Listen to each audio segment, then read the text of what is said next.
Hello everyone, how are you all? I hope you all are good.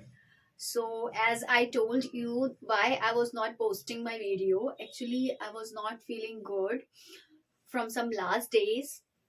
Okay, but today just because of you all I am fine. Fine. So, start करते हैं हम फिर से उसी energy के साथ जैसे हम लोग पहले पढ़ रहे थे. ओके, सो मैंने आपको क्या करा था, मैंने आपको इंपोर्ट प्रोसीजर पूरा कंप्लीट करा दिया था. ठीक है, and today will study about export procedure. ठीक है, क्या पढ़ेंगे हम आज? एक्सपोर्ट का मीनिंग पढ़ेंगे and after that will study about export procedure. Okay, see what is the meaning of export. To send goods etcetera to another country usually for sale और ठीक है, पहला क्या है? To send goods etcetera to another country usually for sale. क्या करना? Goods को एक कंट्री से दूसरी कंट्री में सेल करना, सेंड करना. ठीक है, एक्सपोर्ट करना, उसको हम बोलते हैं एक्सपोर्ट. ठीक है, इंपोर्ट में क्या था? जब हम गुड्स को किसी और कंट्री से अपने यहाँ मंगाते हैं उसको हम बोलते हैं इंपोर्ट. ठीक है, और जब हम सेंड करते हैं गुड्स को बोलते हैं उसको एक्सपोर्ट करना. ठीक है, उसको हम क्या बोलते हैं? एक्सपोर्ट करना.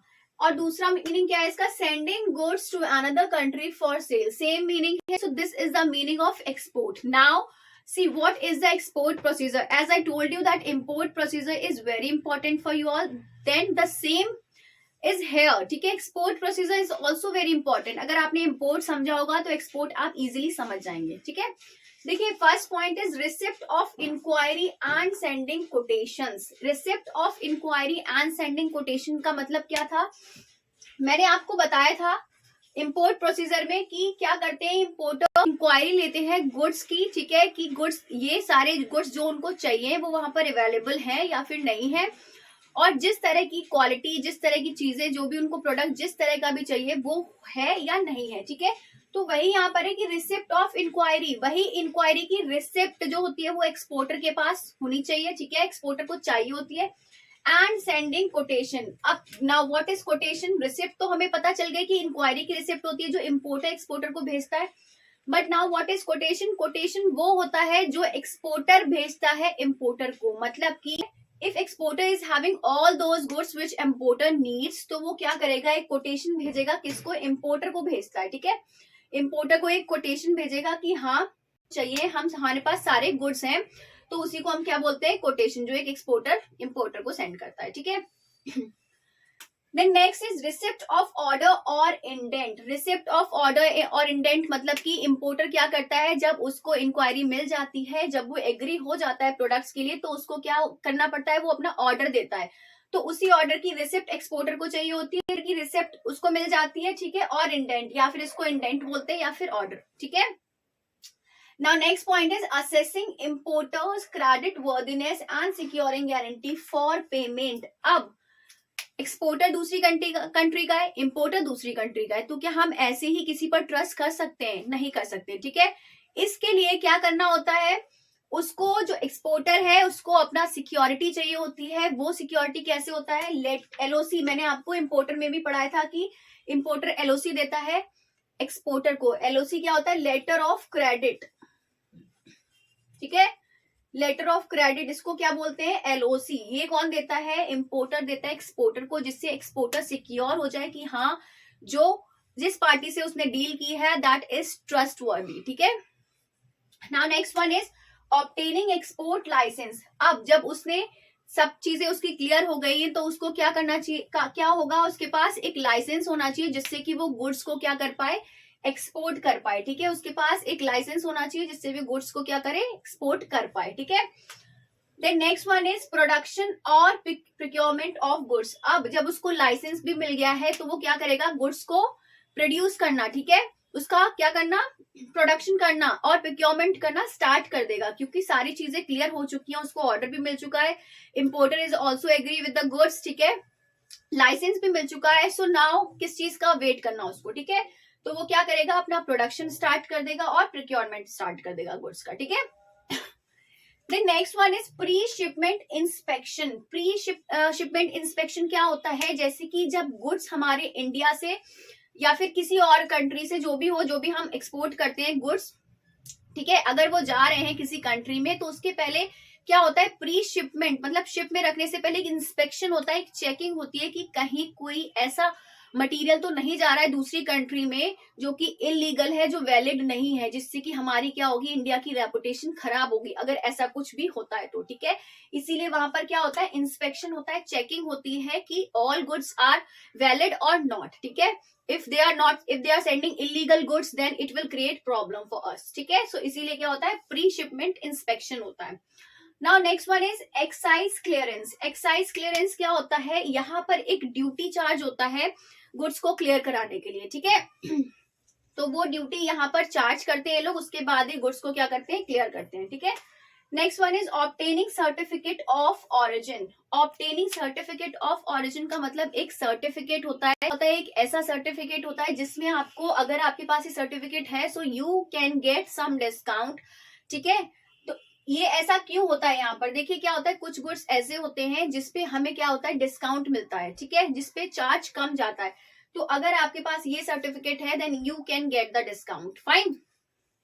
अब नेक्स्ट वन क्या है, reservation of shipping space. Of shipping space का मतलब क्या हो गया कि now goods are ready to export, ठीक है। तो अब एक्सपोर्ट करने के लिए क्या ऐसे गुड्स चले जाएंगे, उसके लिए क्या कराना पड़ेगा, हमें रिजर्वेशन कराना पड़ेगा पहले, किसमें, शिप का, ठीक है। शिप में हमें रिजर्वेशन कराना पड़ेगा जिससे कि हमारे गुड्स इजीली वहां पर पहुंच जाएं, ठीक है। And next one is packaging and forwarding. अब क्या हो गया, गुड्स शिपमेंट हो गया सारी, ठीक है, स्पेस मिल गया शिप में। अब उसके बाद वो गुड्स को पैक करना स्टार्ट करेंगे जिससे कि वो गुड्स को क्या कर सके, फॉरवर्ड कर सके, ठीक है, वहां भेज सके। Then next one is insurance of goods. अब देखिए बहुत गुड्स ऐसे होते हैं जैसे कि मान लो कोई कांच का मटेरियल है, ठीक है, कोई आप किसी ने मतलब शोकेस मंगाया, शोपीस मंगाए हैं और जो कि वो कांच के हैं, ठीक है, ग्लासेस के हैं, तो उसका क्या होगा, अब उसको कितना रिस्क होगा इतनी दूर पहुंचने में, तो वो टूट सकता है, कुछ भी हो सकता है। या फिर मान लो अब मतलब जैसे गुड्स जा रहे हैं वहां पर चोरी हो गई तो वो कौन भरेगा, ठीक है। तो इसीलिए क्या होता है, उन गुड्स का, उन सारे गुड्स का पहले एक्सपोर्टर इंश्योरेंस कराता है, ठीक है, इसमें लिखा हुआ है ना इंश्योरेंस ऑफ गुड्स। तो क्या होता है, पहले वो एक्सपोर्टर जो है वो सारे गुड्स का इंश्योरेंस कराता है जिससे कि क्या हो, गुड्स सेफली जा सके। अगर इन केस ऐसी कोई भी सिचुएशन आती है तो वो लोग क्या कर सकते हैं, क्लेम कर सकते हैं, और जिससे उनको पैसा क्या हो जाएगा और जिससे क्या होगा, वो जो गुड्स हैं जितने भी वेस्ट हुए हैं, जितना भी कुछ भी हुआ है, जिस चीज का भी इंश्योरेंस उन्होंने कराया है, उनको वो क्लेम मिल जाएगा, ठीक है। Next one is custom clearance. Custom clearance भी यहाँ पर यही है कि वो ड्यूटी जो एक होती है उसको वो पे कर देंगे, उसके बाद वो सारा कस्टम जो भी चीजें हैं वो क्लियर हो जाएंगी, ठीक है। Then next one is obtaining mate's receipt. Obtaining mate's receipt क्या होता है, ये मेट रिसिप्ट कौन देता है, शिप जो इंचार्ज होता है। जैसे कि हमने गुड्स रख दिए अपने शिप पर, ठीक है, अब जिस गुड्स में, जिस भी शिप में गुड्स जाने हैं उसमें जब गुड्स रख जाएंगे उसके बाद हमारे पास कोई प्रूफ तो रहना चाहिए ना कि हाँ हमने इस गुड में, इस शिप में गुड्स रखे हुए हैं। तो इसीलिए क्या करता है, जो शिप का कैप्टन होता है, ठीक है, शिप का कैप्टन होता है, वो क्या करता है, एक मेट रिसिप्ट देता है, ठीक है, क्या देता है, मेट्स रिसिप्ट। मेट रिसिप्ट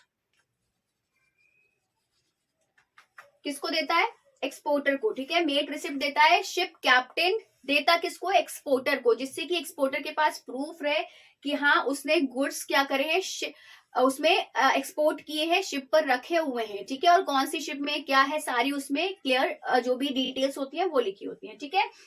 लेकिन देखिए यहाँ पर फोर्थ पॉइंट मैंने आपको पढ़ाया था ऑब्टेनिंग एक्सपोर्ट लाइसेंस, फिर मैंने 6 वाला पढ़ाया, यहाँ पर ये 5th वाला पॉइंट जो है मैंने एक्चुअली छोड़ दिया था, ठीक है, तो बीच में यहाँ स्पेस नहीं था इसलिए मैंने इधर लिख दिया है। 5th पॉइंट क्या है हमारा, obtaining pre shipment finance. Obtaining pre shipment finance का मतलब क्या होता है कि जैसे कि अब हमें एक्सपोर्ट करने हैं गुड्स, ठीक है, तो उसके लिए एक्सपोर्ट के लिए प्रोडक्शन वगैरह सारी चीजें जो भी है उसके लिए फाइनेंस होना चाहिए हमारे पास, ठीक है। प्री शिपमेंट करने के लिए बिफोर हमारे पास उतना फाइनेंस होना चाहिए, ठीक है, जिससे कि हम गुड्स का प्रोडक्शन कर पाए, गुड्स को बना पाए और इंपोर्टर के अकॉर्डिंग उसके जो भी उसको चाहिए उसके अकॉर्डिंग हम गुड्स भेज पाए, ठीक है। तो इसके लिए क्या करते हैं, वो प्री शिपमेंट फाइनेंस अरेंज करते हैं जिससे कि वो गुड्स को इजीली क्या करें, प्रोड्यूस कर पाए, फाइन। अब देखिए 15th वाला पॉइंट हमारा क्या है, payment of freight and insurance of bill of lading. अब जो भी फ्रेट है, जो भी इंश्योरेंस चार्ज है वो अपना क्या करते हैं, वो पे कर देते हैं, उनको फिर क्या मिलता है, बिल ऑफ लेडिंग, ठीक है, उसके बाद उनको बिल ऑफ लेडिंग मिलता है। Next one is preparation of invoice. फिर उसके बाद क्या करते हैं, वो एक इनवॉइस प्रिपेयर करते हैं जिससे कि उसमें सारी डिटेल्स वगैरह जो भी गिवन होती है वो सारी उसमें मेंशन कर देते हैं। Then last one is securing payment. Securing payment देखिए क्या होता है यहाँ पर। सिक्योरिंग पेमेंट का मतलब क्या हो गया, मैंने आपको इम्पोर्टर वाले में भी पढ़ाया था, इम्पोर्ट वाले में, कि जो एक्सपोर्टर होता है वो क्या ऐसे ही बिलीव कर लेगा इम्पोर्टर पे और सारा का सारा उसको जो भी प्रोडक्ट है उसके वो ऐसे ही दे देगा विदाउट एनी सिक्योरिटी, ठीक है। ऐसा कोई भी नहीं है। आजकल तो हम अपने अपने पे ट्रस्ट नहीं कर सकते हैं, तो एक कंट्री से दूसरे कंट्री के इंसान पे हम कैसे ट्रस्ट कर सकते हैं ना।